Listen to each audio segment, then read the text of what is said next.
Today, we are focusing our lens on a legendary Japanese racehorse, Love's Only You. Oh, yeah. If you follow international racing, you already know the name. But what we've pulled from this material is a really rare kind of narrative. It's the story of a champion who shone incredibly brightly right out of the gate, completely lost her momentum to the point where people were genuinely questioning her future, and then rose up to tear down international boundaries that had stood for decades. Okay, let's unpack this. Love's Only You was born on March 26, 2016, and there's a fascinating cultural overlap right at the jump here. I love this detail. That exact date, March 26, 2016, was the very same day that the multimedia project Umamusume officially announced. Yeah. For a horse that would go on to be a massive fan favorite, sharing a birthday with a project that brought this massive influx of new, young pop culture fans to Japanese racing, it feels almost completely scripted. The timing is just incredible. It's almost as if she was destined to be a star for this entirely new era of racing fans.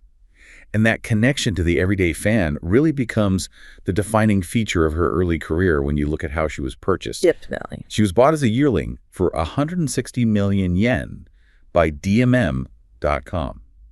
Now, DMM was launching a brand new microshare ownership club.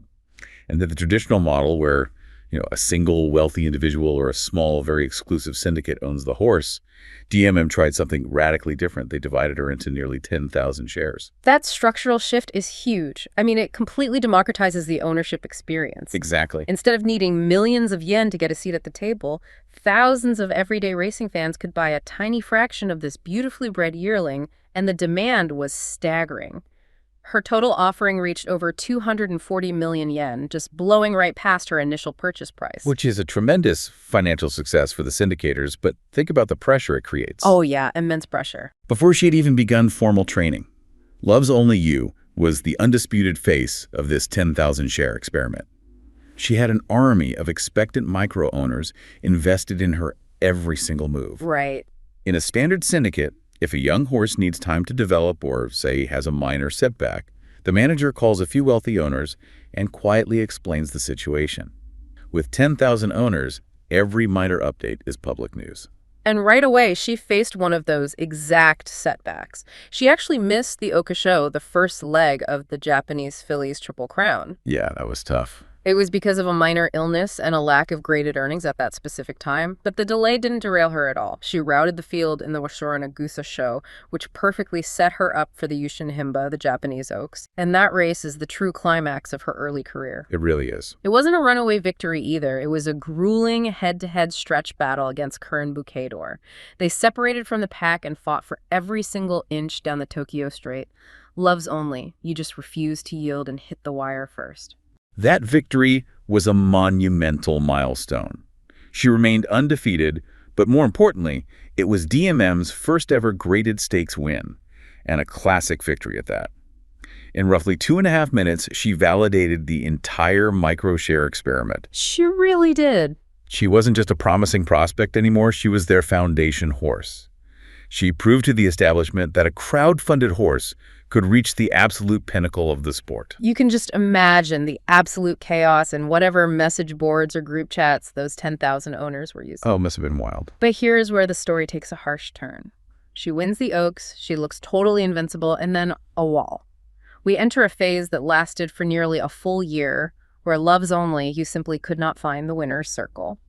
This raises an important question. How do you manage the psychology of a slump when the horse is still running well, but just not winning? Right, because she was close. Exactly. She was repeatedly finishing second and third against top-tier older horses. She wasn't running poorly, but in this sport, the gap between a narrow second and a victory is a chasm. When you have 10,000 armchair owners, a year-long drought inevitably leads to panic. Right, because coming in second means you're right there. Yeah. It means the talent is present, but maybe the trip was bad or the track condition wasn't ideal or a rival just had a slightly better day. Yeah. But when it happens consecutively, race after race, it becomes a trend. I have to imagine DMM was fielding an incredible amount of anxiety from those shareholders. Unquestionably. Yeah. By the end of her 4-year-old season, the whispers in the racing community were growing a lot louder. People were wondering if she had peaked at 3. Which happens a lot. It does. Was that undefeated run to the Oaks the absolute ceiling of her ability? In any high-stakes environment, whether it's elite sports or a corporate career, early, massive success sets a dangerous baseline. When you hit a plateau, the self-doubt and the external criticism can be overwhelming. The resilience required by her trainer, Yoshito Yahagi, and the entire team to block out that noise and trust their conditioning program is immense. And that patience finally pays off. At age 5, she enters the Kyoto Kinnin. It's a grade 2, a step down from the absolute top tier, but she needed a confidence builder. And she got it. She gets it. She wins, finally snapping that agonizing streak. But the fascinating thing is what her team does next. Breaking a slump usually makes people want to stay in their comfort zone, but Yahagi and DMM use this single victory to make a massive, incredibly bold pivot. They announce an international campaign. They leverage the momentum of that single win to aim for something significantly harder. Shipping a horse overseas is not just putting them on a plane. The logistical toll is massive. It's basically moving a professional athlete across the world. Right. Even harder. Because you can't explain to them what's happening. There are strict quarantine protocols, massive changes in climate, entirely different feed, and the sheer stress of standing in a specialized flight stall for hours on end. A horse has to possess an incredibly strong constitution and a specific mental temperament to handle an international campaign without completely unraveling. They start the tour in the Middle East. She runs in the Dubai Shima Classic and puts in a solid, respectable effort, finishing 3rd.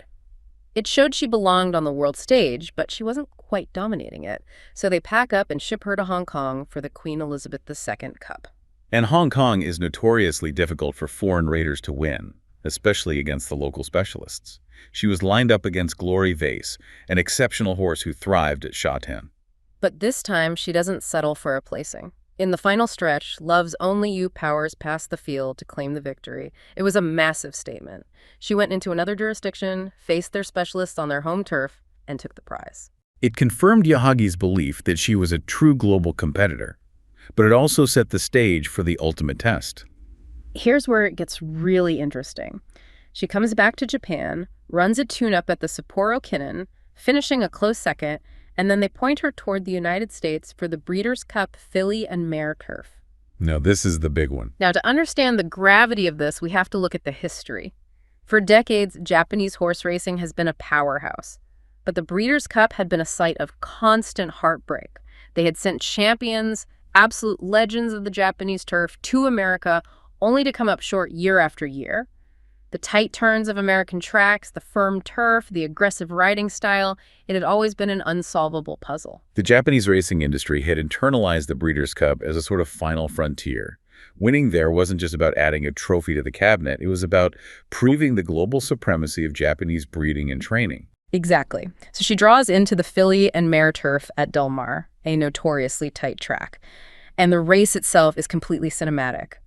As they're coming down the final stretch, the finish line is approaching fast, and Love's Only You is in the worst possible position. Oh, it was terrifying to watch. She is completely boxed in. She has horses to her outside, horses directly in front of her, and the rail to her inside. There is literally nowhere to go. If you are watching this live, the race looks entirely over. It is the ultimate nightmare scenario for a jockey. Your horse is full of run, you can feel the acceleration underneath you, but your path is blocked. Yeah. If you check the horse's momentum, the race is lost. Yeah. If you try to force a gap that isn't there, you risk a catastrophic accident. It requires nerves of steel to just hold your position and wait for a seam to open when the wire is 50 yards away. And for a split second, a tiny, incredibly narrow gap opens up between the horses ahead of her. Love's Only You doesn't even hesitate. She darts through that opening with absolutely perfect timing. The burst of acceleration she shows to squeeze through and hold off the closers is breathtaking. She wins the race by half a length. What's fascinating here is the sheer magnitude of that half length. With that daring move, she became the first Japanese-trained horse in history to win a Breeders' Cup race. History made. She shattered a ceiling that had frustrated Japanese horsemen for generations.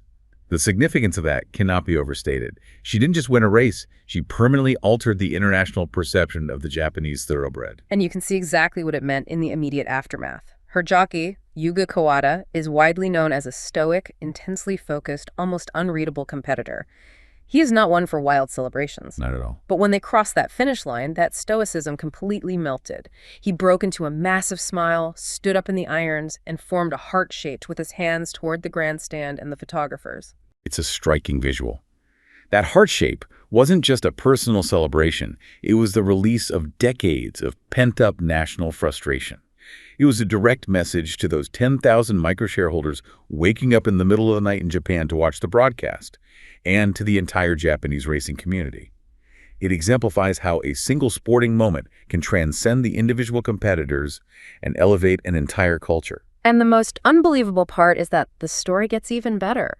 On that exact same day, at that exact same track, Love's only use close friend and fellow Japanese mare, Marche Lorraine, was entered in the Breeders' Cup Distaff on the dirt. You couldn't write this. And Marche Lorraine wins her race, too. The United States had never seen a Japanese Breeders' Cup winner, and then they got two in a single afternoon. The statistical improbability of that double victory is staggering. Two mares traveling thousands of miles, adapting to the quarantine and the track surface, and both breaking a historic drought on the same day. It completely reshaped the landscape of international racing.